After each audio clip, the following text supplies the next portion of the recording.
boa tarde Danilo, boa tarde. Boa tarde, Cadu. Ouvintes Corven, clientes Corven, estamos aqui hoje direto da Autopar, iniciando nossos podcasts, fazer diversas visitas aí a futuro. Hoje estamos com o Danilo, que é da Gestão e Contabilidade, nosso parceiro há muitos anos, amigo, e vamos bater um pouquinho de papo sobre tributação e vamos tentar tirar algumas dúvidas, se necessário, que for surgindo. E seja bem-vindo, Danilo, obrigado por estar aqui conosco. Muito obrigado, Cadu, pelo convite, né? Obrigado a todos, uma boa tarde a todos os ouvintes. Agradeço o convite de estar aqui diretamente da Autopar, uma das maiores feiras aí de autopartes aí do Brasil, acho que da América Latina, né? Isso. E hoje a gente vai falar navegar um pouco sobre contabilidade, tributos, tributação entre os estados, benefícios fiscais. Temos bastante tema aí para conversar, ainda mais no segmento que é tão taxado como é o segmento de autopeças. Já temos a guerra fiscal do país. Na autopeça, então, todo mundo achou um pontinho aí para ganhar mais e sair na frente do mercado com os clientes. E vamos lá, vamos ver o que acontece. É verdade. Esse segmento é um segmento que ele acaba sendo muito tributado, né? Enfim, com relação a PIS, COFINS, ICMS, IPI. Temos aí diversas tributações incidentes. E no Brasil a gente tem uma questão muito ampla, né, que são os regimes de tributações, né, que é um pouco diferente de países mais desenvolvidos, né. Aqui, por exemplo, nós temos na cadeia, né, começando por baixo a questão varejo, tem todos os segmentos também indústria, que é o Simples Nacional, né, que é uma forma de tributação para as empresas que tributam, que faturam até R$4.800.000 no ano, né. E depois a gente tem a do lucro presumido, que são as tributações que vão das empresas que faturam até 78 milhões no ano, né? E depois, acima disso, obrigatoriamente as empresas são obrigadas a tributar para o lucro real. Falar um pouquinho rapidamente sobre a diferença entre essas três, né? Legal. O Simples Nacional, ele foi uma lei criada para atender as micro e pequenas empresas. Então são realmente empresas de pequeno, micro e pequeno porte, né? Então, ele atende mais empresas que geralmente são comércio, pequenas indústrias, pequenos distribuidores, né? Então, a diferença aqui no Simples Nacional, todos os tributos são englobados num único tributo, porém, dentro do cálculo desse tributo, uma única guia, é separado qual o imposto, PIS, COFINS, IPI, ICMS e o INSS da parte da folha também está englobado, né? Então, falando um pouco de autopartes, geralmente as empresas, tanto distribuidoras, as distribuidoras principalmente já estão num regime um pouco maior, são empresas de um porte um pouco maior, falando aí de médio porte, e muitas empresas também de grande porte, né? Nesse segmento, o lucro presumido, né, que seria, geralmente são empresas que a gente adota quando tem uma margem de lucro muito alta, porque a diferença entre lucro presumido e lucro real é que você tributa o imposto de renda sobre o lucro, né? O lucro real. E o presumido, você faz uma presunção de um lucro esperado, né? A gente fala presumido, na verdade é uma presunção, né? Então, a Receita Federal, ela tem uma tabela que ela faz uma presunção por segmento de atividade. Por exemplo, o comércio, entende-se que o comércio tem 8% de lucro. Então eles tributam o imposto de renda e a contribuição social sobre esses 8%. Então é uma presunção por segmento. Indústria e comércio, 8%. Já uma prestadora de serviço, eles presumem que tem 32% de lucro, né? Então eles acabam tributando a mesma alíquota sobre esses 32% de presunção. O lucro real, daí já não. Você calcula o imposto sobre realmente a escrituração contábil, apurando as suas receitas pelas vendas, né, deduzindo os impostos diretos, o custo da mercadoria, né, e depois todas as despesas operacionais, né, que seriam despesas administrativas, comerciais, financeiras e etc. E apurou aquele lucro, aí aplica as mesmas alíquotas. Muita gente confunde, Cadu, questão de lucro real presumido, que fala, muda a alíquota? Não muda.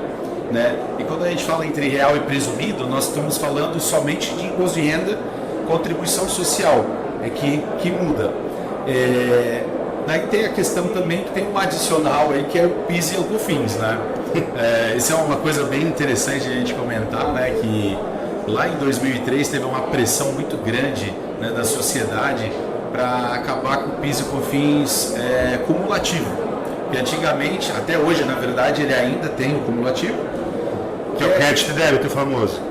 O cumulativo é aquele que você paga sobre o faturamento. Então você paga, a indústria paga PIS e COFINS, a distribuição paga PIS e COFINS, o comércio varejista paga PIS e COFINS. Então você tributa várias vezes o mesmo tributo. Aí lá em 2002, quando saiu a lei do PIS e COFINS, a gente teve essa pressão do governo, e o governo fez o quê? Vamos mudar então, fazer o sistema acabar com o efeito cascata, né? Você acabar tributando, acabar com o efeito cascata. Então, digamos assim, a indústria vende para a distribuição, então a distribuidora toma o crédito do PIS e COFINS e ela vende para o varejo, depois ela faz o débito. Então ela acaba pagando o PIS e COFINS sobre sua margem bruta. Sim, sim. Né? Então, só que teve uma coisa muito interessante que aconteceu, né? Lá, como diz, o tiro saiu pela culatra, né? A alíquota de PIS e COFINS, o COFINS era 3%, ainda é no cumulativo, e o PIS é 0,65%. Quando saiu para o não cumulativo, eles subiram a alíquota para 7,6% e 1,65%, que totaliza. A gente gosta de falar dos totais entre os dois, porque é a mesma base, né? É de 3,65% para 9,25%. No caso da autopeça, tem aí um diferencial, né? Aí a gente já vai falar daqui a pouco aí sobre a questão monofásica e tal. É que é muito assunto para a gente não. A gente pode ficar 3, 4 horas aqui e não acaba de falar, né? Tem muita coisa. Mas falando ali dessa diferença do PIS e COFINS não cumulativo, aí teve essa mudança. Então, o que o governo amarrou, né, nessa questão? Antigamente só existia o PIS e COFINS cumulativo. Quando saiu o não cumulativo, eles amarraram isso a empresas de lucro real. Então, quem é lucro real, obrigatoriamente tem que fazer o sistema de débito e crédito do PIS e COFINS, né, igual é o ICMS e o IPI. Certo. Então teve essa mudança, né? E as empresas que de lucro presumido não podem fazer a opção pelo PIS e COFINS cumulativo, como era naquela alíquota de 3,65. O que muda isso? Por exemplo, se a empresa ela tem um custo muito alto, né? Ou seja, ela trabalha com uma margem bruta baixa, ela acaba não valendo, acaba valendo a pena essa sistemática não cumulativa. Mas a gente sabe que hoje, para uma empresa sobreviver no mercado, ela tem que ter um markup aí que seja superior no mínimo a 30% para poder cobrir seus custos de transporte, vendas, despesas administrativas. Então fica uma conta assim, acabou gerando aumento de carga tributária, né? A gente vem acompanhando o Brasil desde de décadas, né? A carga tributária sobre o PIB ela só aumenta, né? E é um medo que a gente tem agora com a reforma tributária. O que vai acontecer, né? Com a reforma tributária. Mas então fica um pouco assim essa diferença, né? Falando entre real e presumido. Falando um pouco agora do segmento de autopartes, né? Nós temos aí uma série de outras confusões fiscais e tributárias que envolvem o setor, né? A gente que está no ramo, né? Sim. Eu como contador da Corvin há quase 12 anos, aí a gente acompanha, né, todas essas mudanças, né? Muda a alíquota, entre ST, sai ST e é do IUS, tá? É uma briga a todo lado. Não é fácil, né? E o risco fica só para a empresa, né? Sim. Então, falando de autopeça, a gente ainda tem a questão do monofásico, né? O que é o PIS e COFINS monofásico? É quando lá na importação do produto, que a importação a gente considera setor primário igual à indústria, né? Sim. Ele foi manufaturado em outro país, mas então, tributariamente falando, ele é equiparado à indústria, né? À importação. Então, falando de monofásico, é quando eles tributam, né, o imposto numa única fase lá na importação, que você depois faz a venda do PIS e COFINS, e a cadeia, depois as próximas cadeias não tributam mais. Ele já é praticamente uma substituição tributária, né? A diferença é que do monofásico é que ele tem uma única tributação, tem a alíquota diferenciada, né? Eu até não me lembro agora de cabeça, a alíquota fica em 10%, total fica... Hoje o PIS/COFINS é 13,10 hoje. 13,10, né? 13,10 os dois, né? Isso. Comparado com uma empresa normal de 9,25 tem esse acréscimo aí, né? No segmento. Então, falando monofásico, então, para fins de planejamento tributário, só abre um leque aí de uma série de opções, né? Para fins de planejamento tributário. Deve dar uma maquetada. Depois tu coloca. Esqueci agora que eu falar. É aquele negócio. Virou o custo, uma aguinha. Gostaram? Acaba ganhando custo para o cliente, né? O monofásico, O monofásico vira custo para o cliente. Porém, assim, se, por exemplo, para o distribuidor, acaba sendo um pouco mais fácil de calcular o seu preço de venda, porque como ele não tem mais esse tributo, é um tributo a menos que ele tem para formar no seu markup, né? Sim. Porque às vezes o empresário acaba tendo muita dúvida, né, na formação do preço de venda, né? Mas depois a gente pode navegar um pouco sobre markup, preço de venda, é um assunto também bem interessante. Mereceu um podcast só para... Vamos marcar um outro episódio aí e falamos. Então, falando ali do PIS/COFINS, então tem essas modalidades, né? Voltando... O IPI também entra junto nesse mesmo raciocínio, né? Que é monofásico também, né? O IPI, ele não é... A gente não considera o IPI monofásico, assim, pela lei, né? Ele não é considerado monofásico. Porém, ele é que o IPI, no caso da importação, ele é equiparado à indústria, né? Existe no regulamento do IPI, o IPI ele é equiparado à indústria, né? À importação. Então existe a tributação somente na entrada do desembaraço aduaneiro, na importação, e quando você vende você tem que destacar o IPI só na primeira etapa. Isso até era um tema que foi discutido aí juridicamente por muitos anos, né? Existem várias empresas que tinham essa ação do IPI, né? Muitas empresas buscaram essa ação do IPI, conseguiram para sair a isenção na saída na primeira etapa e pagaria só na importação. Mas o STF teve essa questão de retornar a coisa julgada, de uma ação da Braskem, e acabaram encerrando aí com a questão do IPI. Mas esse tema ele é bem amplo, tá? É um tema aí que debate aí bastante. Sim, voltou, nós tínhamos essa situação que a gente ficou até um tempo sem IPI. Exatamente. Voltamos agora, aí, explicando para cliente tudo, para que voltava, não voltava. Também pode, na realidade, nós temos uma listinha aqui para vários outros podcasts, na realidade, né?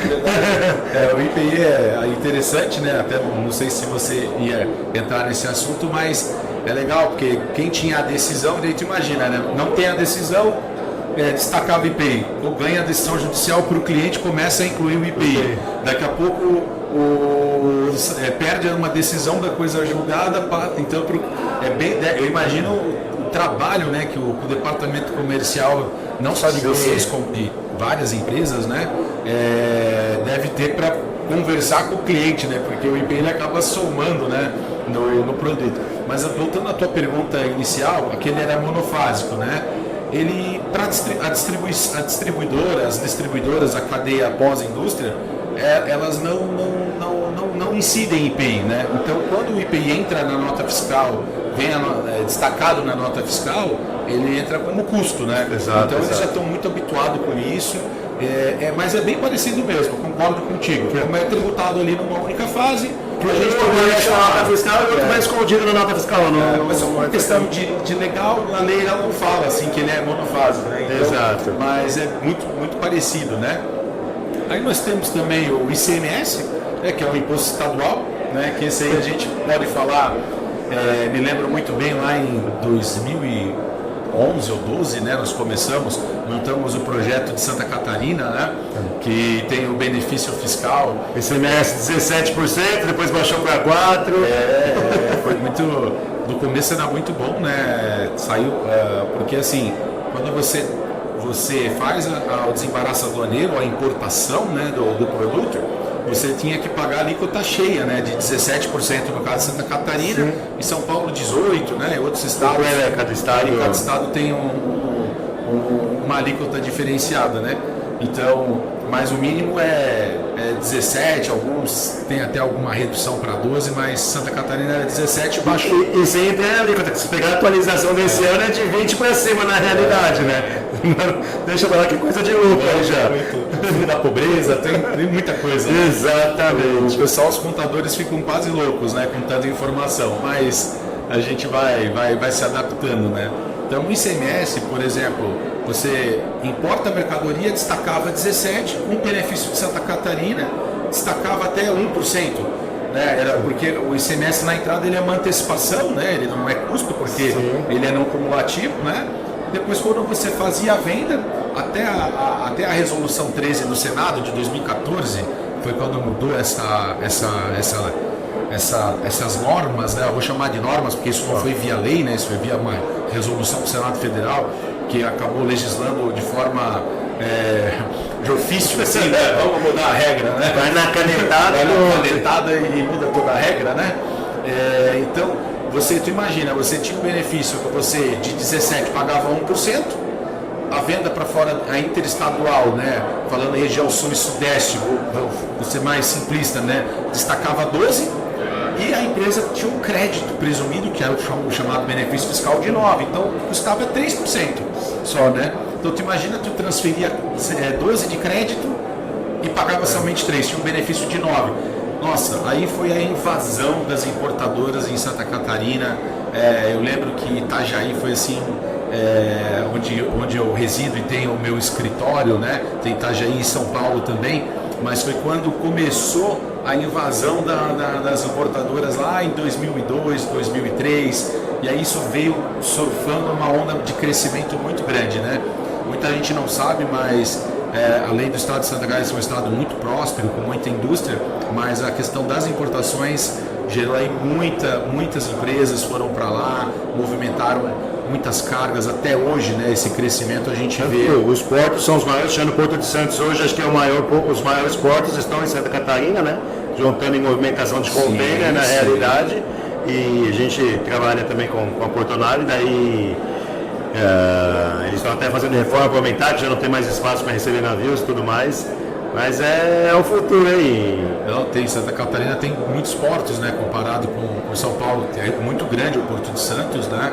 Mas Santa Catarina acaba tendo vários portos espalhados pelos estados, né? Se eu não me engano, são 7 ou 8, se eu não me engano, contando os menores, né? Então, isso veio essa avalanche. Aí o Senado Federal, por pressão dos CONFAS, né? Que são os conselhos, né, fazendários e dos estados, né? Acabou fazendo uma pressão muito grande. Eu acho que foi até o estado de São Paulo que acabou pressionando mais, estava muito prejudicado com esses benefícios, e aí normatizaram isso, fizeram uma resolução e baixaram a alíquota para 4%. Ou seja, mas daí Santa Catarina se adaptou a esses 4% e fez um benefício com o crédito, com um benefício um pouco menor, mas hoje você tem você tem duas etapas. Você tira o benefício, é um valor, um percentual, depois de 3 anos ele fica um pouco melhor, né? Isso para dar uma barreira de entrada, né, para as empresas também investirem, gerarem emprego e tudo mais, que é o objetivo do Estado, né? Então hoje você, por exemplo, faz o desembaraço aí a 1%, né, também, mas quando você vende, você destaca o 4 e ganha 2,6 de crédito, fica com um custo efetivo de 1,4, né? Então tem um benefício, ele não é mais o mesmo, né? O que muda, quando o produto tem substituição tributária, acaba virando uma ST muito grande, né? Mas no caso hoje de amortecedores, no caso em Santa Catarina não tem ST, né? Não, então você destaca o 4, né? O distribuidor em São Paulo e em outros estados toma o crédito e ali ele vai para onde ele vende, dependendo do... Se vende interno, para o estado de destino, se vende... Aí vai diferenciando aí qualquer coisa. Só importante lembrar ali, quando a gente fala alíquota de 4%, tá, pessoal? É para produto importado, tá? É quando o produto é importado. Essa resolução 13 no Senado de 2014, ela era só para produto importado, né? Então a alíquota interestadual do produto importado hoje no Brasil é 4%. Né? Então, só quando tem o produto importado. Mas a empresa é uma indústria, importa, industrializa e vende. É considerado importado? Aí existe uma coisa chamada FCI, é a ficha de controle da importação, conteúdo de importação. Quem faz essa ficha fica maluco. Não tem jeito de não ter. Se não for o sistema manual, não dá para fazer, não. Vocês estão vendo, gente, que é uma complexidade muito grande. Então, a indústria tem que fazer o controle da FCI, do conteúdo do produto importado. Então, vamos supor, se eu manufaturei esse produto no Brasil e o produto importado ele for acima de, acho que é 40%. 40%. Né? Se ele for acima de 40%, destaca 4%. Se ele for abaixo, aí é a alíquota interna. Mas daí, quando começou essa legislação, eles falaram, não, você tem que demonstrar o cálculo na nota fiscal. Ou seja, tu tem que demonstrar para o seu cliente quanto você pagou o produto. Então é um absurdo, né? Sem tamanho, né? Eles acabam criando muitas normas aí que, comercialmente falando, isso não existe em lugar nenhum no mundo e agora hoje as pessoas fazem o cálculo, mas não demonstram isso, né, na nota fiscal, porque não tem cabimento você abrir o seu custo, né, na nota fiscal para o seu cliente, né? Olhando para os concorrentes aí é ótimo, para a gente não. A gente não, não tem como, né? Teria uma informação, né, muito prêmio, né? Mas então a gente falou então um pouco sobre ICMS, sobre IPI, sobre PIS, COFINS, Imposto de Renda e Contribuição, né? Gostaria de falar um pouco também sobre a questão da reforma tributária, que é algo que está muito assim em alta, né? Tá todo mundo muito preocupado. Mas aí a gente pode só dar uma pinceladinha, daí a gente marca um próximo episódio para falar disso, hein? Claro, podemos fazer um só sobre isso. Mas uma coisa, podemos assim, falar para ninguém se preocupar, porque a reforma tributária ela é para 2032, 2033. Então ela não vai ter uma mudança até lá. O que acontece é que a partir de 2026 eles unificaram os impostos, a CBS, que é a contribuição de bens e serviços, que é o antigo PIS e COFINS, que vai unificar em CBS, né? Essa CBS, ela, a partir de 2026, ela vai ser destacado 1% na nota fiscal. Se vai ser destacado na nota e aparecer na nota, eu não sei porque isso está sendo ainda normatizado. Tem bastante tempo ainda para pensar nisso. E aí, gente, olha a loucura, né? Então a gente vai destacar 1% de PIS e COFINS e vai compensar com o PIS e COFINS a pagar. Já pensou? Aí o pessoal fala, pô, Danilo, como contador você não vai ter mais fase de trabalho? Não, vai piorar, na verdade, né? Porque a gente vai ter mais um tributo para apurar e tem que compensar com o PIS e COFINS. Então tu imagina a confusão, né? Mas isso tudo eles estão criando para monitorar, na verdade, né? Monitorar a arrecadação e verificar se e poder, assim, ter um norte dos impactos que isso vai dar nos cofres públicos, né? Ou seja, aí é uma percepção minha, tá? Não é nenhum ataque a ninguém, né? Nem partidário, nem nada, né? Até porque essa reforma ela tá no Congresso, já teve várias versões, né? Todos os governos, ninguém conseguiu aprovar isso até hoje, até porque nunca se chegou num consenso, né? Porque são tantos tributos, eu imagino que isso é uma coisa muito difícil mesmo de organizar, mas ela está sendo criada e monitorada para não cair a arrecadação. E a gente sabe muito bem que o governo ele tem um déficit não só primário, como secundário, enfim, não falta dinheiro nos cofres públicos, então eles não podem abrir mão de arrecadação.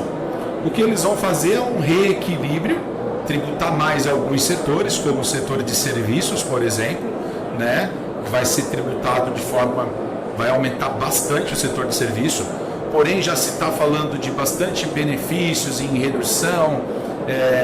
Então, assim, o que eu vejo assim, em reforma tributária? Pessoal, setor primário eu acho que vai ficar bom para muitas empresas, porque para a parte de mercadorias e produtos, ele vai reduzir e vai simplificar, isso falando lá depois de 32.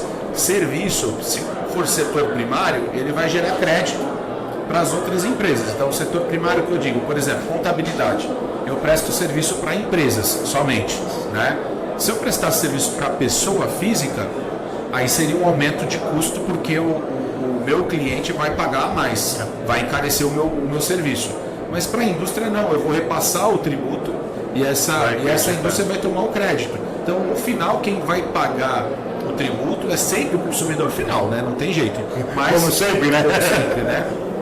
Mas existe assim essa... Mas eles estão criando um sistema, não é para adequar a necessidade do povo, e sim para não perder a arrecadação. E eu suspeito, né, que pelo menos historicamente todas as mudanças que tiveram ocorreram aumento de tributação, né? Como sempre é o consumidor que tem o problema. Mas esse é um tema aí que a gente tem que acompanhar e ir monitorando, né? Não, vamos ver, vários temas que a gente deixou só uma pontinha aqui. Obrigado pela presença, Danilo. Vamos, já deixo um convite para os próximos aí. Tem muitos temas que demandam, né, bastante assunto, demandam bastante... são muitos termos técnicos, né? Então, para as empresas em geral, são temas que geram muitas dúvidas, né? Então a gente pode marcar com certeza outros aí. Não, com certeza. E para quem tiver alguma dúvida tributária, Santa Catarina ou qualquer parte, também tem nosso parceiro aqui, a Gestora, e tamo junto. Obrigadão. Obrigado. Valeu, Danilão. Abração.